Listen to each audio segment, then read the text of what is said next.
What's going on, YouTube family? It's your boy Mike the Businessman. I'm back with another video, guys. So today I want to talk about 3 rookie mistakes people are always make in the car rental business, all right? Even I myself, I've fallen for some of these mistakes, and I just want to make sure that you guys don't make the same mistakes either, all right? So let's jump right into it without further ado. Number 1 is going to be putting all your cars on your personal credit, guys. I have raised an alarm about this 1,000 times. I can't say it enough. All right, and typically this happens one or two ways, right?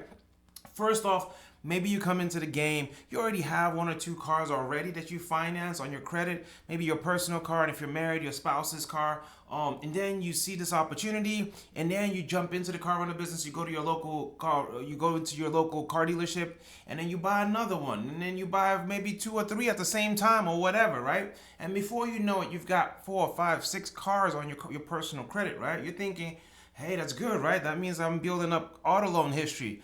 Well, wrong. What that also looks like to the banks is that your personal credit is tapped out. Your debt to income ratio is too high. All right, so guys, here's the problem with this, all right? Because most banks don't like you using your personal credit, maxing it out like that. They don't. Especially they look at they calculate how much you owe versus how much income is coming in. And if you owe way more than the amount of income coming in, your DTI goes up too high, and banks won't want to lend you any more money. Literally, that's it. You're shut down. All right.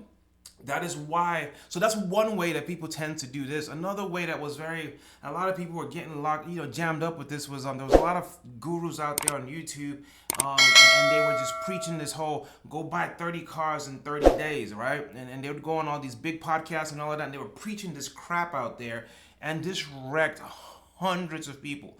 All right, when I mean no joke, I have met several people that literally on the verge of bankruptcy. Some of them by now probably have to go through bankruptcy. And the premise was, within a 30-day period, if you go buy a car on January the 1st, you can go back the next day and go buy another car from another dealership because it takes 30 days for these things show up on your personal credit. And so people would just go buy a bunch of cars within a short period of time and build out their fleet. And there's always this arrogance, so to speak, right there.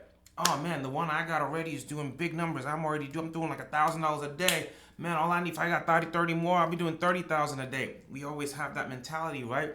And that happens with every new business, Typically the first few months are, man, everything you touch turns to gold, right? Because you not only got that focus, that enthusiasm, and I guess maybe it's just that, that beginner's luck or whatever it is. But businesses tend to start off like this and then they plateau, right? They plateau, and then maybe if it wasn't built on like solid ground, if the foundation is shaky, it crashes, right? But if it's built on, they had a solid foundation starting off, even though you made that mistake, when it starts to plateau, you can easily fix and then keep going back up.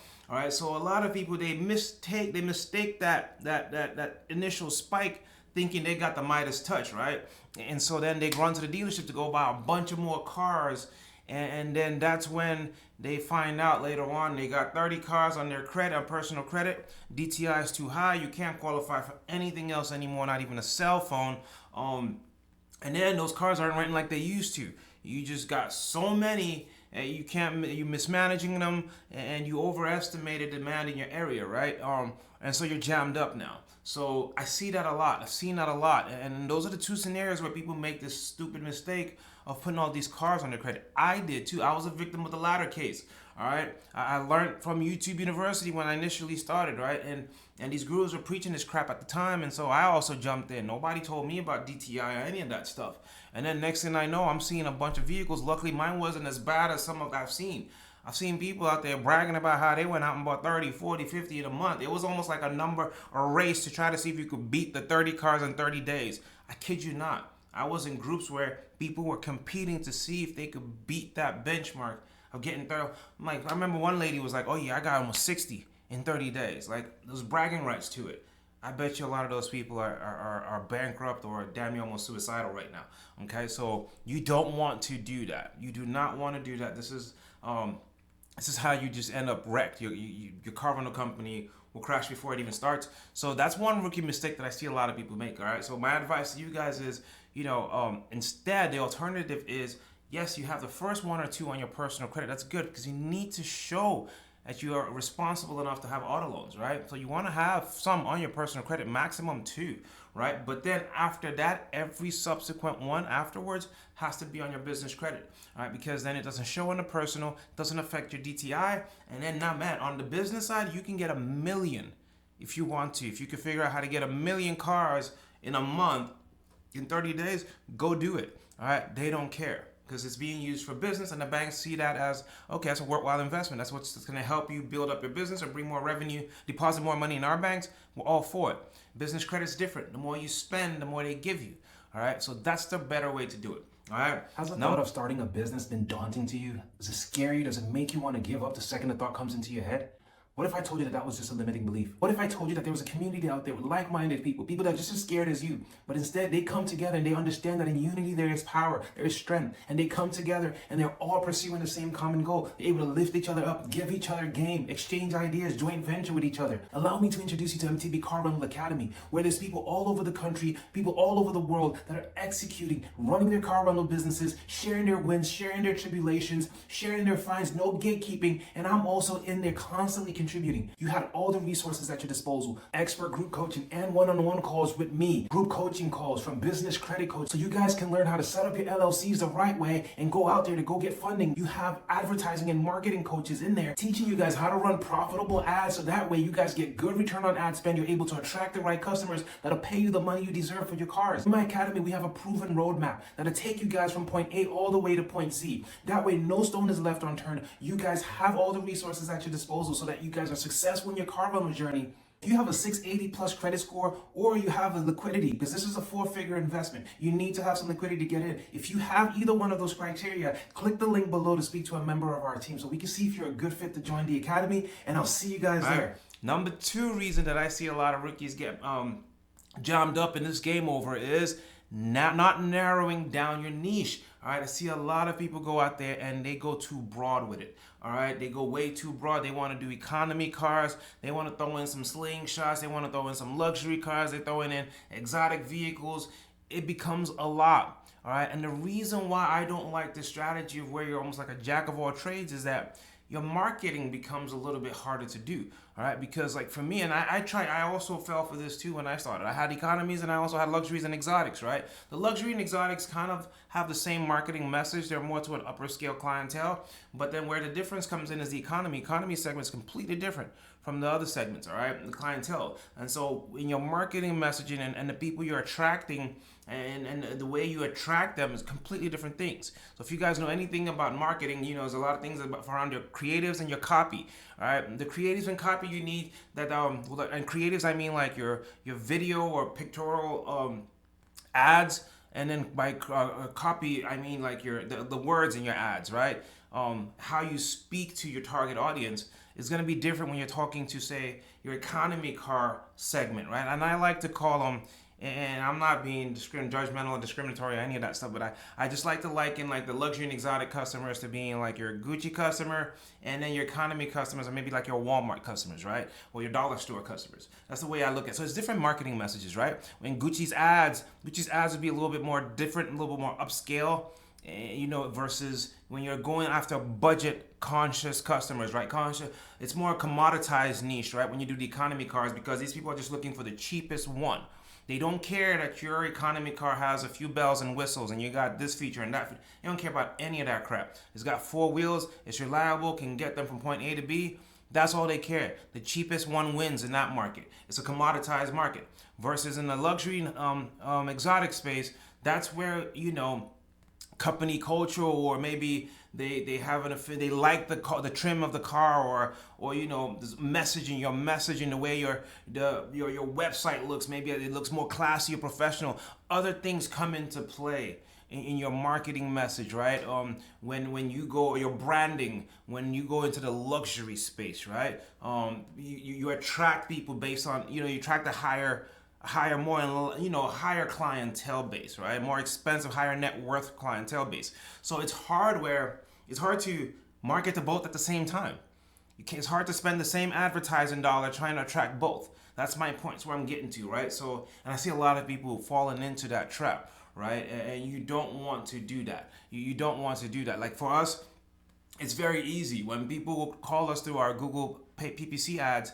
And the first thing they say is, "Do you have any cheap economy cars?" "Sorry, ma'am, we're an exotic car rental company. You called the wrong place." That's it. We're not, I don't need to. That's not my avatar. That's not my clientele. So that makes it a whole lot easier, right? So and that's why I don't really do that much. I'll do the economy car game much.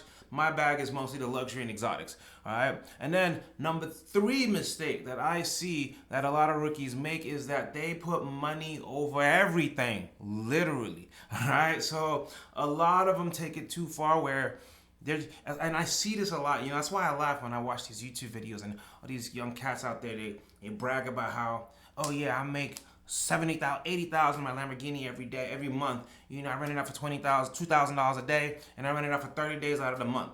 And they say stuff like that, and I just laugh. And even if that was true, I already know, especially just because I was one of the first voices when I came out in the space that was really harping on risk management. That's kind of been my claim to fame, so to speak, in this niche. This car rental space is one of the biggest ones when it comes to risk management, and that's because of my background. I have a corporate background in risk management. Did that for several years at big banks like JP Morgan Chase and Bank of America, right? I was in the tech and cyber operational risk management team, both for the first line and the second line of defense, all right? So I bleed risk, right? So this is something, and then not only that, several years back, I also own an insurance agency, all right? So I'm very risk-minded, right? Risk-averse. And so when I see people that throw out these big numbers, I cringe, because those are the types of people that take the crumbs that we throw away. Like they take when people call, like my rental company, we turn away people. Matter of fact, I just got off the phone with a 21-year-old that said he wanted to rent a Ferrari or a Lambo, and he had Geico insurance.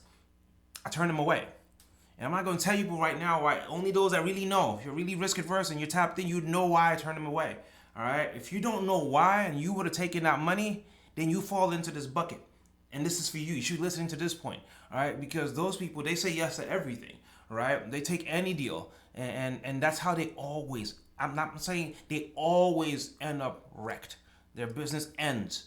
All right. Because they get too many accidents and the cars are tied up. Even if insurance is paying for it, by the time the insurance claim is over, you don't have any more cars to be renting out anymore. All right, and then they can't keep making their payments. Wait until then, or they get out of business. There's too many accidents and stuff, too many incidents happening because they're just taking every money. All right, there's no qualification. There's no KYC processes in place. There's no risk management processes in place. There's nothing. All they know is you got money here. Take the keys, and that's it. And then, a prayer that it comes back. That's their version of risk management, or the fact that the customer signed a rental agreement. That's to them, or that they have a tracker in the car. That's risk management to them. All right. So a lot of people unfortunately fall into this bucket. If you're not turning away more people than you're saying yes to, you should probably recheck your processes to make sure that you even know what you're doing. All right, because you're most likely not going to be in business long. A lot of even in my city here, a lot of the bigger car rental companies, the only reason why they are still afloat, most of them that don't have, and I know them, I just don't want to mention their names, but you know who you are, you're watching this video most likely, is they just keep recycling cars. So, most of them don't own their own cars, they just get from other people, and they keep trashing those cars, and then they go find another idiot that'll give them cars, and then they replace the one they trashed, and that owner is probably suing them to court, or they're fighting with that person. They're fighting with 20, 30 battles at the same time because they just keep trashing people's cars, and then it's a constant door, revolving door. They're trashing them and then getting new ones in. So that's the only way they can circumvent doing that. But then it catches up to you eventually. You can only burn so many bridges. All right. So some people do that a lot too, guys. So for me, it's always risk management first. I say qualify your customers properly, have proper policies and procedures that you actually follow, and also be a student of this game. You want to be in this game, actually understand it, understand insurance, right? Understand the different risk management controls you could put in place to make sure that, God forbid anything was to happen to you, you could either avoid the risk entirely, you could transfer it over to an insurance company, or you could minimize it to where you come out with very little money out of pocket, God forbid something was to happen to you. All right, so just finding ways to do that is, and not all money is good money. All right, there's many times that people walked in our door and you knew this was bad, this was trouble. You shouldn't give the keys over to these people, but maybe because your car payment is due in a few days, you're pressed for money, you go take that. You know, that one customer that flashed 10,000 at you to rent a car for a month, and he flashed it at the right time, and you need, oh boy, your car just went into the shop and they gave you a huge bill. You needed that money and you took it knowing very well you were going to regret it, but you still took it, right? It's situations like that, right? When you put money over everything. So guys, that's number 3 mistake that rookies make in this game. And honorable mention, one more, right? I'm just gonna throw in one more for honorable mention, and that's being a know-it-all. All right, this one, you know yourself too, right? There's people out there that feel like, oh yeah, this stuff is easy enough. I can figure this out. All I gotta do is watch a few of Mike's videos and this other guy's videos and that video. I'm good, right? I can go do it. And then, you know, they start off till something happens and they're the ones that slide in my DM saying, you know, Mike, this happened. How do I get out of it? You know, and I don't, you know, I gotta get thousands of DMs. I don't answer. So, and then they're jammed up, right? It's people that don't want, I went through enough issues to where I don't play with mentorship. I always believe in finding people that have done whatever I'm about to do and done it at a high level, and I'll happily pay them for their time. So I don't have to make those mistakes, all right? And if you don't know or understand, if you don't value or understand mentorship, then this probably isn't for you. You skip this one and wish you the best of luck. But you even just go back to corporate America. You see, even when you start in corporate America, they always pair you with a mentor. Why is that? All right. So things like that are non-negotiables for me in business. Regard any business field I'm going into, I'm trying to go learn from someone that's done it at a high level. So that way I can not only collapse time, I can also avoid all the pitfalls, because nobody's a know-it-all. If you were, you'd be a multimillionaire. You wouldn't even be on this channel anyways right now. So I always say, go out there, go learn from people that are doing it way higher than you and invest in them. I see that all the time too. Like these kids, especially in my city here, they somehow, you know, convince some idiot out there to give them enough money to buy an exotic car or hand over their exotic car to them, and they're like, oh yeah, I'm renting it out, and they come to me, or they start calling my company 1,000 times, harassing my staff, or calling me, or you know, if they already know me personally, they try to reach me and keep hitting me with questions every day, and I'm just like, what the freak? Like, it's all in the course. You know, it's all in the course if you want to learn this stuff. Like, I can't spend all day teaching you this stuff. And you can't expect me to keep fixing your errors, right? So a lot of people do that, you know. Don't go out there being a know-it-all, and then after you have an issue, you come looking for somebody to come help you clean it up, right? So don't be a know-it-all. Go find people to teach you stuff that you don't know. That's how you excel in life. So guys, I hope these mistakes aren't ones that you've made already, and also aren't ones that you're gonna make in the future. Hope this video was helpful. I'll see you guys in the next one.